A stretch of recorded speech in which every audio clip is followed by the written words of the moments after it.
Toneri Otsutsuki's Jougan prophecy was hiding something big, which went completely unnoticed until the recent events of Two Blue Vortex. The one who's about to tell us about the pure eye could be none other than Jura himself, and a huge hint has already been dropped in chapter 5. He's about to remember some other Otsutsuki whom he saw as a Ten-Tails, and this plot twist was hiding inside the prediction of Toneri from the anime. Well, Jura recognizing this eye would only mean that he has seen it somewhere else, which would likely mirror this moment from the anime. 冗談ですか。厄介な目を持って。 So as you can see, Urashiki referred to the Jougan as a troublesome eye when Boruto first used it in front of Shinki. And where is this battle taking place? Well, it's the land of wind, the same place in which the Shinju conflict is happening in the manga right now. And who's present with Boruto in the anime is Shinki, the one whose rescue arc is about to finish in Two Blue Vortex very soon. You can't tell me that it wasn't a foreshadowing for Jura to appear in the battlefield just to tell Boruto that he has seen this eye before. And at the same time, the other shinobi will revitalize Shinki and Gaara to join this battle afterwards. This would be a masterpiece of foretelling, and it's actually possible since the creators have literally done it before. First with the opening and ending themes of the anime foreshadowing the Omnipotence arc and the whole Mitsuki disappearance saga, teasing some major events of Boruto part 1. But wait till you realize the double or even triple meaning of Toneri's prophecy, followed by Jura dropping the first ever clue of the missing Otsutsuki. So let's unravel that and much more. If you are new here, make sure to subscribe and let's begin. Let's be real, this is possibly the third or the fourth time when the authors are on the perfect spot to introduce the Jougan in the manga. First it was the death of Boruto from chapter 67, in which there wasn't any possible way out for him, with a lot of people believing it would make sense for the prodigy to enter the Pure Lands and obtain the Pure Eye. But since Momoshiki wasn't on a vacation back then, Kishimoto came up with the practical reasoning to how Momoshiki gave up on his resurrection to keep his vessel safe, which later gets revealed as a 4D chess game, as he was cooking the biggest master plan of taking over Boruto's body shortly after the event of Omnipotence by manipulating him into believing that his life has no value left anymore. But he failed miserably when it turned out that he's foreseeing his own fate all this time, and I will catch up to that in a moment. But nevertheless, the first real death of Boruto was the perfect chance for the Jougan to awaken. The other time when we got a similar hint was chapter 78, in which Momoshiki appears after Boruto gets the scar to tell him that he has lost one blue eye. Why did he specifically mention the same eye, which was about to wield the Jougan in the future? Could it have been a hint for Toneri's prophecy about to come true, and the Jougan being the only hope to get out of this? Well, chapter 79 only made this possibility more plausible, with Boruto actually losing everything, which left us all with hoping the Jougan to conclude the 20th volume of the story. Well, it didn't, but at least we got to saw him leaving the village with Sasuke, explaining his future outfit and how he mastered Kenjutsu. But the real reason setups like these did not work out was due to them not actually being some sort of setups at all. The reality of Toneri's prophecy was different, as it was a blend of multiple milestones in the story, or let's say the various breathtaking moments that Boruto was about to witness. The most prominent of them all was Nirvana. It's a spiritual state of self-awareness, deep meditation and deep enlightenment, which is believed to be achievable only after death, when all the ties to the material world are finally released. Somewhat similar to how Otsutsukis attain godhood after consuming a specific amount of chakra fruits over countless years. These gods, as depicted in this panel, attain a boundless form with endless dojutsus which resemble the Jougan, and a confirmation hint was dropped in the anime when this panel was adapted with the monochrome palette, which completely concealed the identity of the eyes in the background. If it was just a Byakugan, then they had no reason to conceal its identity, but this mystery palette kinda solidified the Jougan possibility. Moreover, Boruto is actually supposed to die in this battle, which might act as the transitioning phase, after which he would unlock this divine power. It will make 10 times more sense with the new discovery in the Jougan prophecy, but first we will have to get to the basis by analyzing a failed prophecy and why it actually failed. I'm talking about the prediction of Kashin Koji about Jura killing Boruto and how it would turn out in the most unprecedented way possible. The Shinju will actually kill Boruto, but the event that follows cannot be seen by the prescience or any other Shinjutsu, and this is pretty much because the prescience power cannot foresee the events which take place in some other spiritual plane. This is why Kashinkoji was surprised to hear that Kurama has reborn within the consciousness of Himawari. No Shinjutsu can access anything beyond the mortal plane, and Aida has herself confirmed this when she was unable to see the revival of Boruto back in chapter 67. So this means the Senringan and the powerful abilities like the 10 directions cannot show you a direction which doesn't exist in the physical world. Another proof of this comes from the flashback sequence of chapter 13. Koji tells Boruto that he doesn't know about this event called omnipotence, but he can at least comprehend its effects. Well, this is because when Momoshiki revealed this to Boruto, even though we could see him in the physical world, but from the POV of the vessel, the conversation was actually taking place in Boruto's mind, with Momoshiki showing him some glimpses of him by merging the spiritual plane with the real world. Some more examples of the Otsutsuki using the mental realm comes from chapter 10, 67, 72 and also 78. While at first it may seem like a time stoppage thing, but Aida's statement kind of confirmed that it's a separate spiritual realm. So what does it all prove? Well, the awakening of Boruto's Jougan is about to take place in one such realm, and since there is only one plane, which can only be reached after one dies, seems like all the puzzle pieces are aligning perfectly.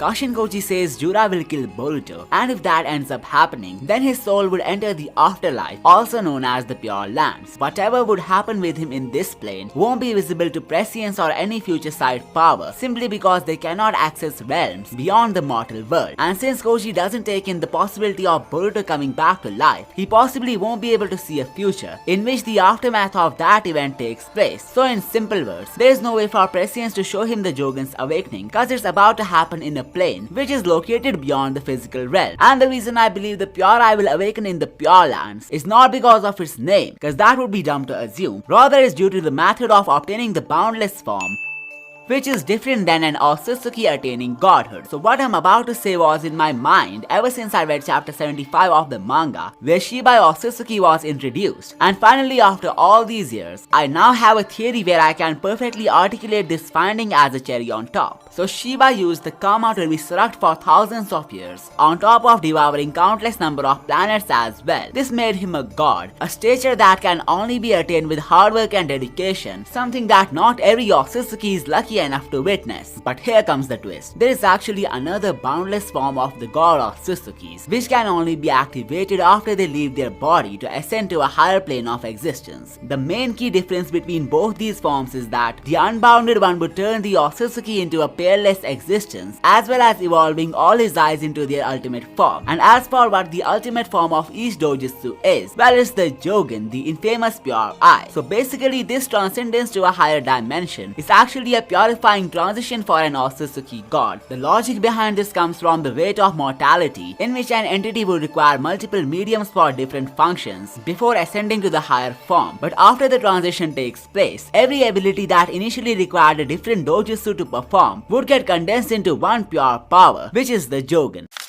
So how does this justify Boruto unlocking the Jougan after death, which is different than an Otsutsuki attaining godhood? Does it mean Shibai has ascended to the Pure Lands? It would actually make sense considering how Jura referred to the divine intervention of chapter 13, which saved Boruto's life, as a message from the heavens. So assuming all the ascended Otsutsuki gods reside in the spirit world, or the Pure Lands, actually makes so much sense. Well, as much as I like this possibility, the real deal could be far more interesting and reasonable. In chapter 75, Amaro assumed the miracle of bringing the dead back from life was only possible by the domain of gods, a world where humans were not meant to step in. While I would have taken it as a metaphor to the abilities of gods, something that humans could not utilize, it definitely wasn't that, cause the chapter itself is called Domain of Gods, which means it's a real spiritual plane where the gods of the Narutoverse exist. And by this assertion, something interesting popped in my mind, which further gets enhanced by the obvious Dragon Ball influence on the series. What if the deities from the domain of gods, such as Shibai or maybe even Kami, are the ones who created the Pure Lands for the human souls? This might explain why Otsutsukis do not pass on to the afterlife after their death. There is a way to completely eradicate the soul of an Otsutsuki, which is by killing them. But the same does not apply to humans, since their soul transcends to the Pure Land, or sometimes remains stuck in the purgatory after death. Nevertheless, the conclusion would be the Pure Lands being an application of some other higher realms, where these transcended Otsutsukis Otsutsuki beings live. In simple words, some Otsutsuki god could have created both the heaven and hell of Naruto, meaning once Boruto would somehow die, he would easily be able to meet the essence of another god, which is Shibai, who would likely grant him the Jougan. One of the major reasons for this side to make an appearance this way comes from the event that comes after Boruto obtains the power. Jura, the one who would kill him, would obviously see him using this power after he comes back to life, and since even Kashinkoji would have no explanation of this new eye, there is no one other than Jura himself who could tell us what it is. Similar to when Daemon explained the Uzuhiko ability in chapter 3. The reason it's so important is because before awakening consciousness, Jura stayed as a 10 tails in Ishiki's dimension for who knows how long. And if you take a look at the Otsutsuki emblems which are placed in this realm, two of them are suspiciously broken, which has condensed the identity of these beings into a hidden mystery. But what if Jura has already seen them both? A major clue to this possibility comes from chapter 5, when he identified the Senringan of Aida at first glance.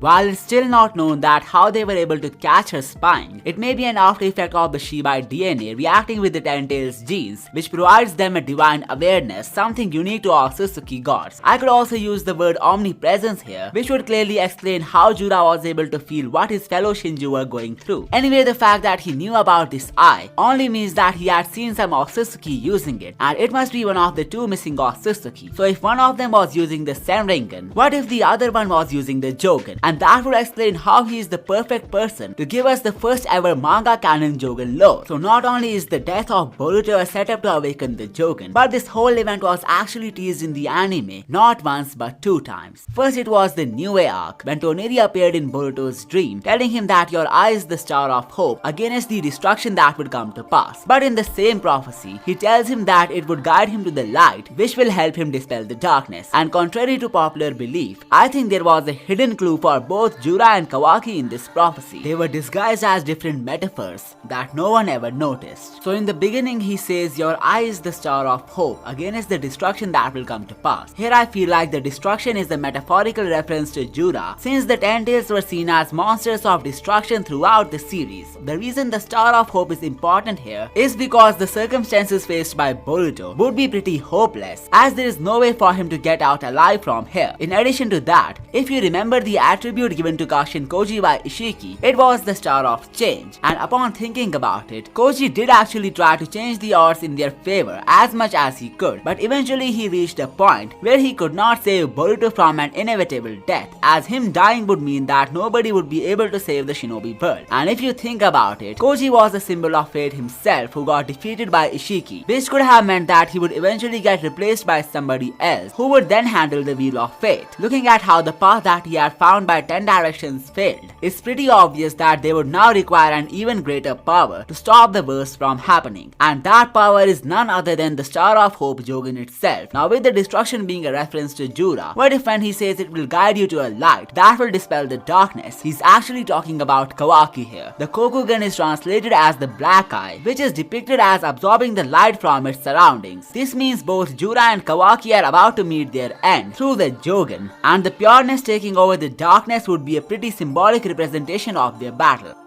But the biggest foreshadowing comes from the Shukaku escort arc of the anime, where Boruto and Shinki encounter Urashiki on a desert near the Land of Wind. Coincidentally, it's the same place where the Shinju fight took place, and while Shinki and Boruto were together in the anime, the mission in the Land of Wind had one true goal, which was to defeat Ryu to retrieve the soul thorn of Shinki, and since he has now been defeated, we could see the return of Shinki and Gaara in the upcoming fight, who could then join Boruto against Jura. Speaking of Jura, my prediction of him identifying Boruto's Jougan after he comes back to life is also on point, cause in the Shukaku escort arc, Boruto and Shinki fight Urashiki, who gets surprised to see the Jougan and calls it a troublesome eye. Going by the theory of Jura already seeing Shibai or some other Otsutsuki use it in the Ten Tails dimension, it all makes too much sense. Also, the fact that Momoshiki has been silent for unknown reasons could be an indicator of him giving up to save his vessel from more troubles, since he is literally useless to him now due to his unbreakable resilience